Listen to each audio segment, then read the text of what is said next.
Sidang jemaat Tuhan yang dilimpahi dengan kemurahan rahmat dan anugerah kasih Bapa. Hari ini kita bertemu kembali di hari Jumat tanggal 3 April tahun 2020. Hari yang ketiga dalam rangkaian doa 10 hari Prapaskah kita.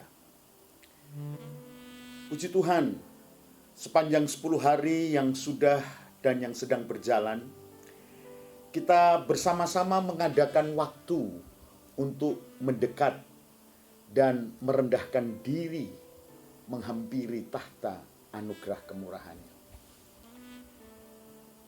Paskah adalah bagian dari hari raya Tuhan yang punya pengertian bukanlah sekedar hari raya agama yang ditetapkan oleh manusia dan gereja.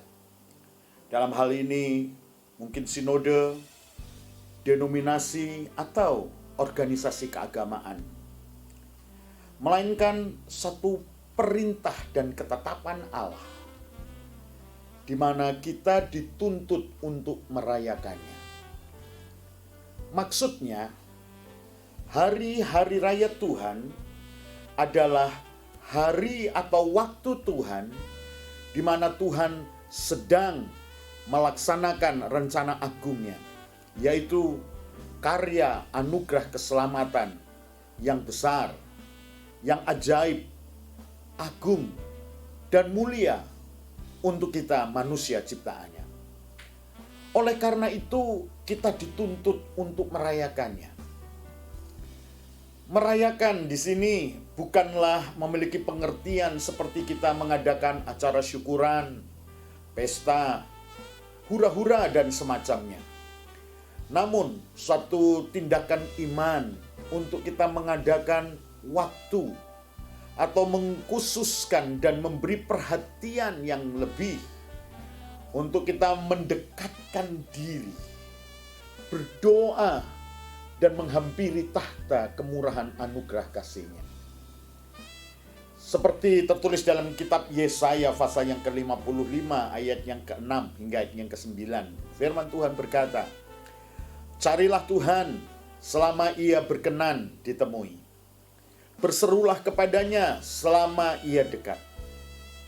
Baiklah, orang fasik meninggalkan jalannya dan orang jahat meninggalkan rancangannya. Baiklah ia kembali kepada Tuhan, maka Dia akan mengasihaninya, dan kepada Allah kita, sebab Ia memberi pengampunan dengan limpahnya. Sebab rancanganku bukanlah rancanganmu, dan jalanmu bukanlah jalanku." Demikianlah firman Tuhan. "Seperti tingginya langit dari bumi, demikianlah tingginya jalanku dari jalanmu dan rancanganku dari rancanganmu." Berkat ilahi yang sifatnya khusus ini dan istimewa hanyalah diperuntukkan bagi mereka yang memiliki sikap hati yang mau sungguh-sungguh. Ada harga yang harus kita bayar. Seperti dalam kitab Wahyu pasal 3:18 kepada jemaat di Laodikia.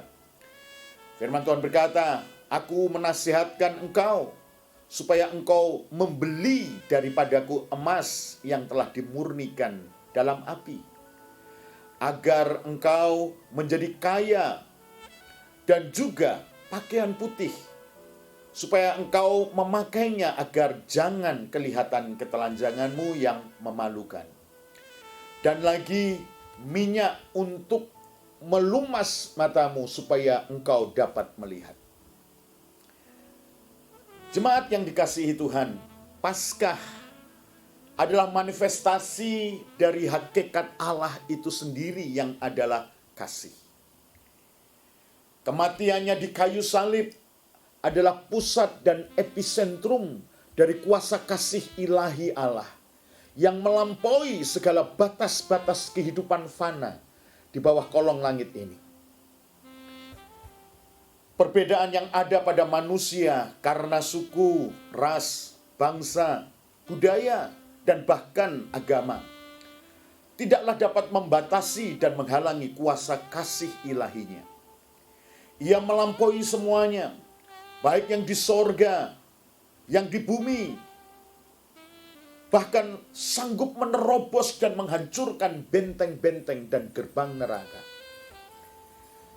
Paskah bukan sekedar kita merayakan kemenangan Kristus Yesus atas alam maut, namun makna dan kuasa salib memberikan kepada kita tantangan dan kesempatan untuk kita mengakhiri gaya hidup dari manusia lama kita, menanggalkan tabiat dosa yang kita peragakan dalam hidup ego, yang selalu kita punya alasan untuk membenarkan diri kita, dan berjuang untuk kita mengenakan kodrat ilahi kita. Tanpa anugerah dan kuasa salib, kita tidak akan dapat dan tidak akan mampu melakukannya. Namun, hanya tinggal di dalam dan oleh kuasa salib, kita akan dimampukan. Tinggal dalam persekutuan dengan kuasa salib adalah tempat yang paling subur untuk kita, manusia, roh kita, bertumbuh dengan pesat. Gaya hidup rohani yang hedonisme atau keduniawian, gaya hidup rohani yang materialisme, yang selalu mengejar berkat dan mengukur berkat Tuhan itu hanya materi dan uang. Gaya hidup yang demikian,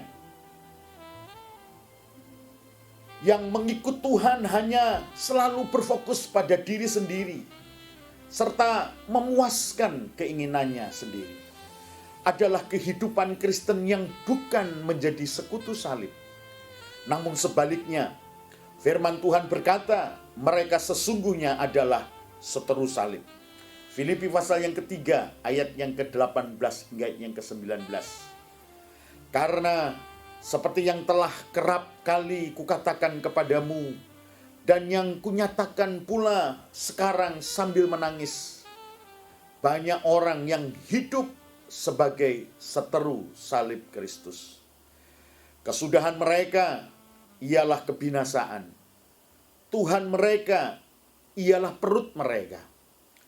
Kemuliaan mereka ialah aib mereka. Pikiran mereka semata-mata tertuju kepada perkara duniawi. Jemaat kekasih Tuhan, hari ini kita mau merenungkan sejauh mana kehidupan pengiringan kita dan iman percaya kita kepada Kristus Yesus. Adakah iman percaya kita kepada Yesus Kristus menuntun dan membawa kita untuk kita ada di dalam persekutuan salib? Sebab hanya di dalam salib itulah, tidak ada tempat yang lain, tidak ada suasana dan kondisi yang lain yang sorga disukakan, yang Bapa di sorga disukakan, selain hanya di kayu salib. Untuk itu, kita mau menikmati lebih lagi kuasa salib itu berkarya dan bekerja dalam kehidupan kita. Tuhan memberkati kita.